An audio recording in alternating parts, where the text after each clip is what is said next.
So Marjorie, hi, how are you?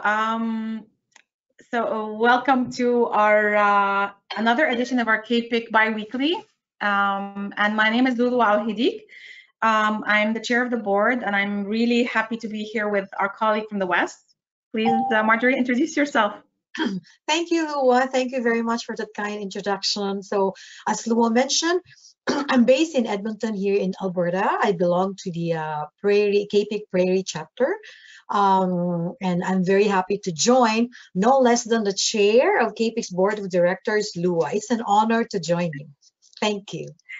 Marjorie, thank you. It means a lot, and really, it's truly volunteers like you, like me, like everyone else that make KPIC what it is, and they're the pillars and really the backbone of our association. So your time is so valuable to us, and thank you. There's always a lot to share, Marjorie, right? I mean, just discussing a few things and thinking of what to prioritize, we had to kind of make selections out of the important issues. And I know you're excited about something that we just got today. Can you share with the membership? For sure. So I was just so excited. I was reading it, and then it just came out today because I have so many clients affected by this. So the biometrics, the IRCC just announced exemption for biometrics for temporary residence applicants in Canada. So it doesn't apply. The exemption doesn't apply to applicants outside Canada. So as a temporary measure, so any applicant is exempt from giving biometrics if you're applying from within Canada. So let's say, for example, if you're applying to extend your stay as a student, worker, or visitor, then you are exempted from providing your biometrics. If you're, for example, you're trying to restore your status as a student, worker, or visitor, or for a work or study permit, or let's say for a visitor visa, for temporary resident permit. So those situations that I just mentioned, so the applicants inside Canada are exempt from providing biometrics.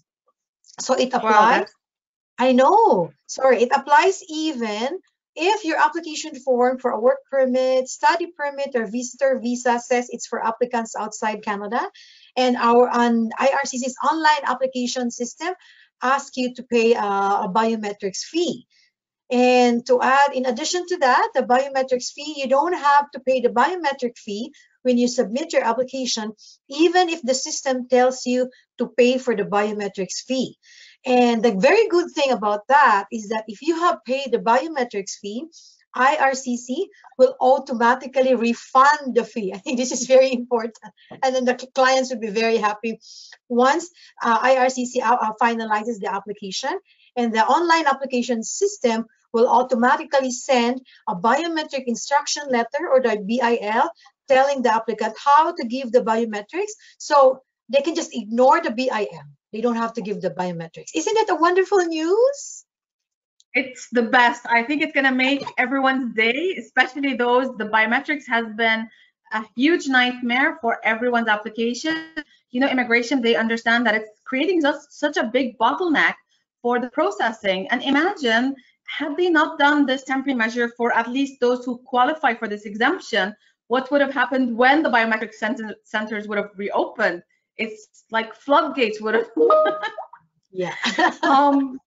So I'm actually getting messages now from other colleagues, like, big news today, the biometrics changed. So, well, we're on it before everyone else, and you've got the scoop from Marjorie and me here with regards to the processing. So it's really phenomenal. And actually, speaking of updates, this is not as recent as the biometrics, but this is also another news that we've received, actually, in terms of the as of July 9, and this is with regards to flag polling. So another significant issue.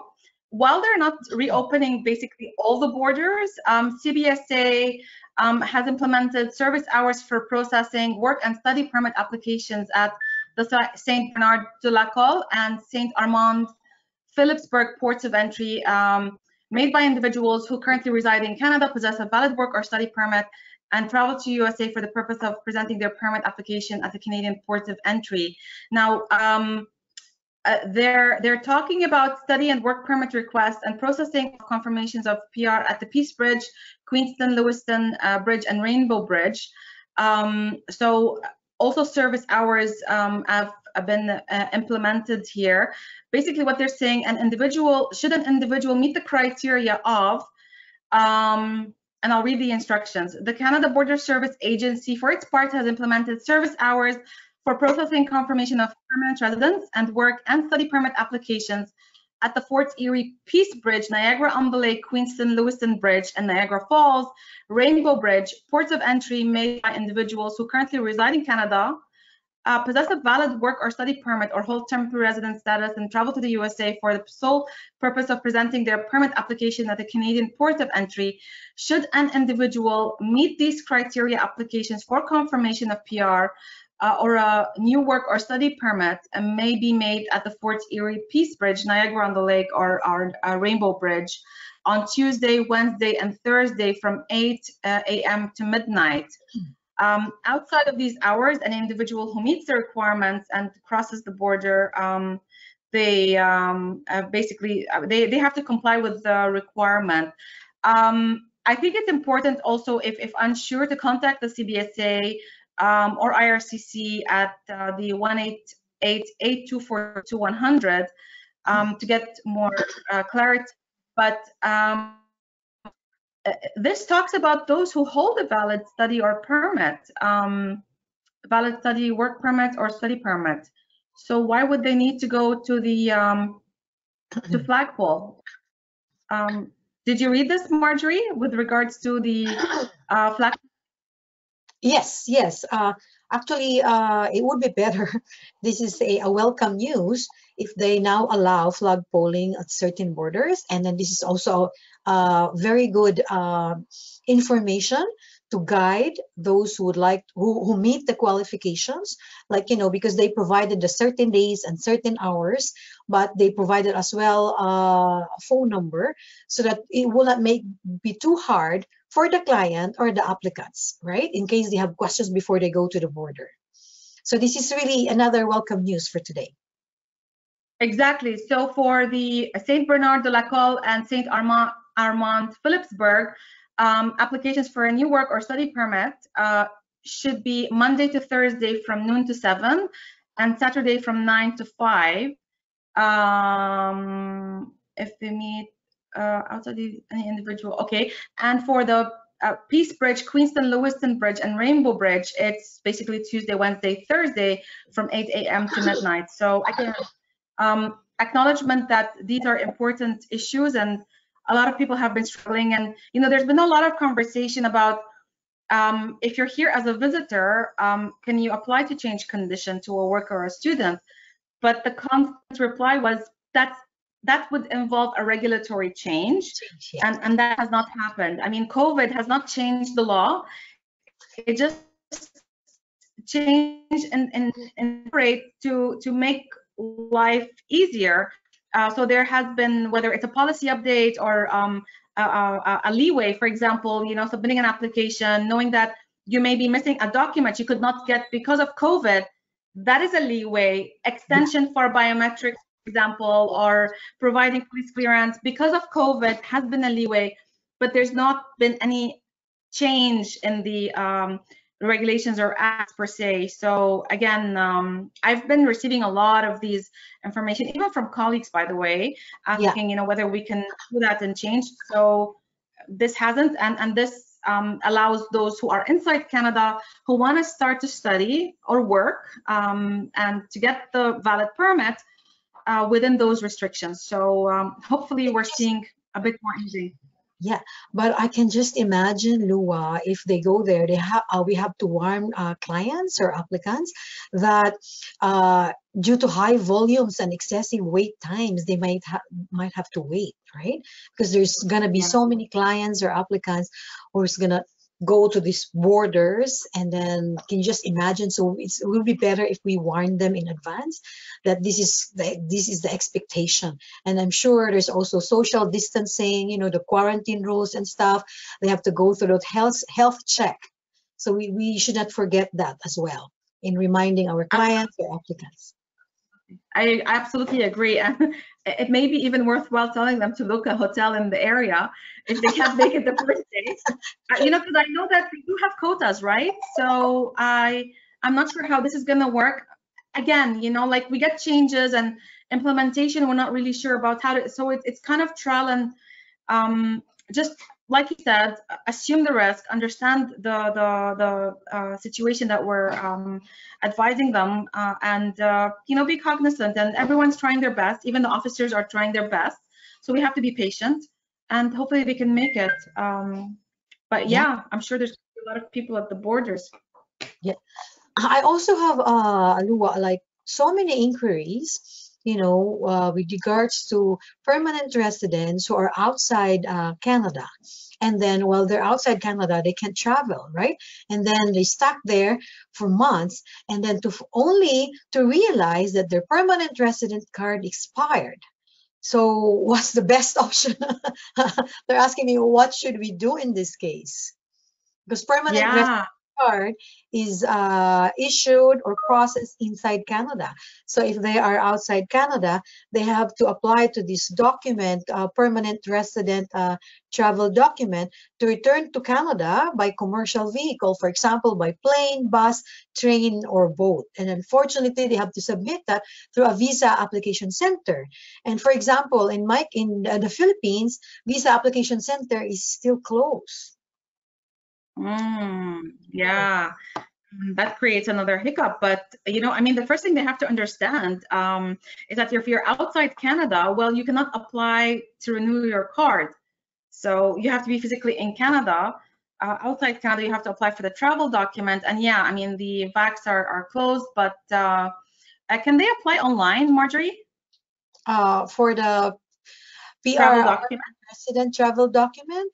I haven't tried that. Normally, all applications so far that I submitted were through paper, through the Visa Application Center. And then before COVID, in the Philippines, processing time was between 7 to 10 days.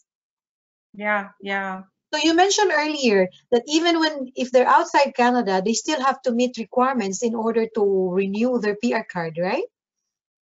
Correct. So if they're outside Canada, I mean, to apply for a travel document, they need basically to meet actually two important factors, and I can't remember the reference to the regulation. I believe it's the Act, I think A49, I could be wrong. Anyway, meet the residency obligation, 2 years out of 5, whichever way, whether they were physically in Canada, accompanying a Canadian spouse, or you know, under the requirements of the regulation, or the regulation. The other issue to be entitled for a travel document is to have been in Canada physically once in the previous previous 365 days.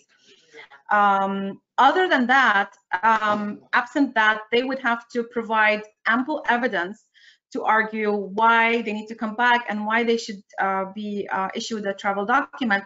And the only way to do that is under H&C. You know, you were accompanying a sick mom, a sick father, a sick brother, you yourself were sick. That's if they have not met any of the residency obligation. So I would deal with it as if they're filing for an appeal, because the officer, if they refuse it, that's the other venue, is to appeal at the Immigration Appeal Division. Yeah. So to renew the card, you have to be physically in Canada and meet the eligibility requirements. Yeah, that's a good point. And also, I think during your stakeholders meeting with IRCC, PR cards have been processed, unfortunately, at a very slow rate. Am I correct? Because IRCC staff were not physically in the office.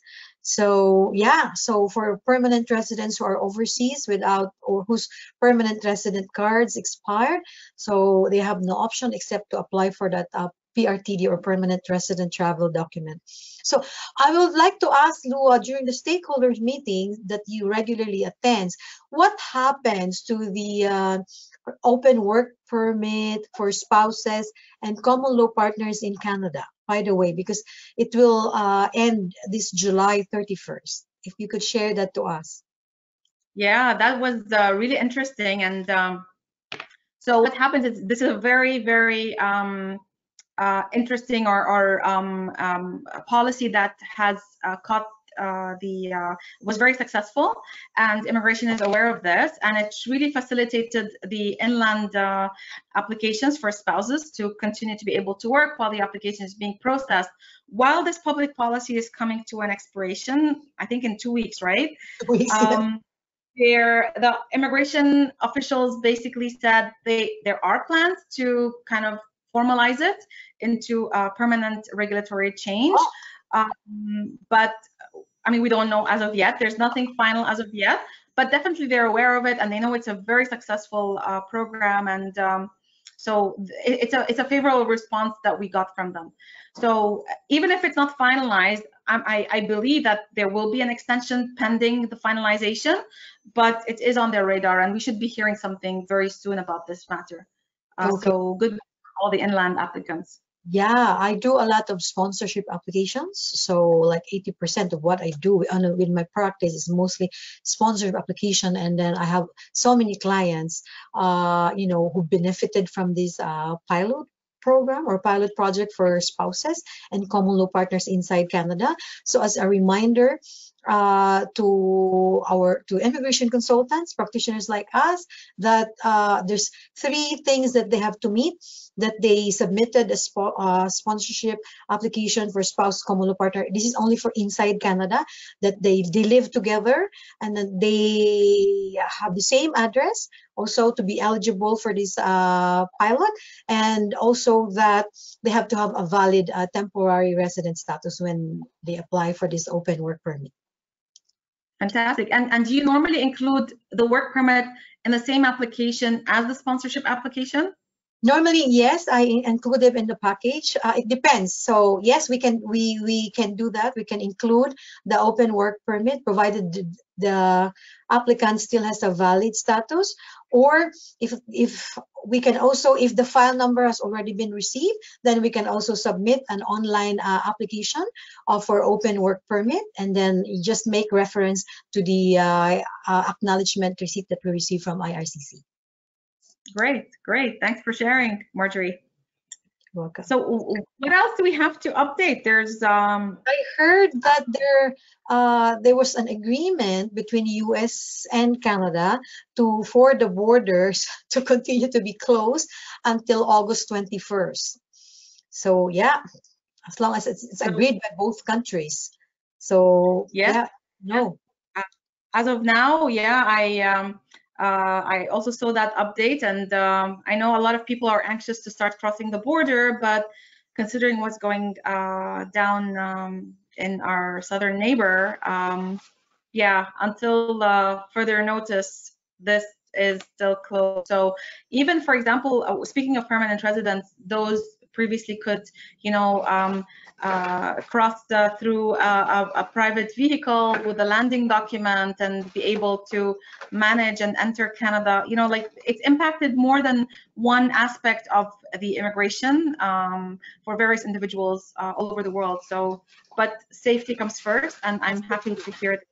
Yeah, I agree.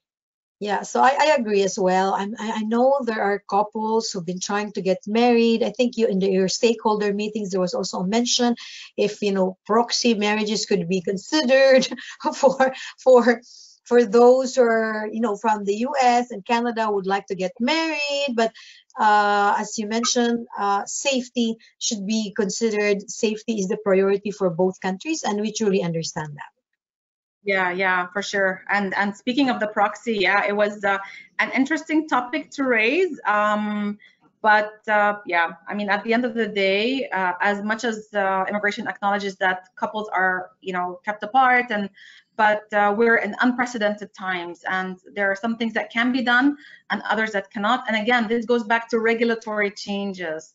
So as of now, you know, you want to get married, it's best to be in person in order to meet the requirements. Otherwise, other requirements and other categories under the spousal require more detailed analysis and more complicated to address. So yeah. Good. And we also had another issue that we were talking about with regards to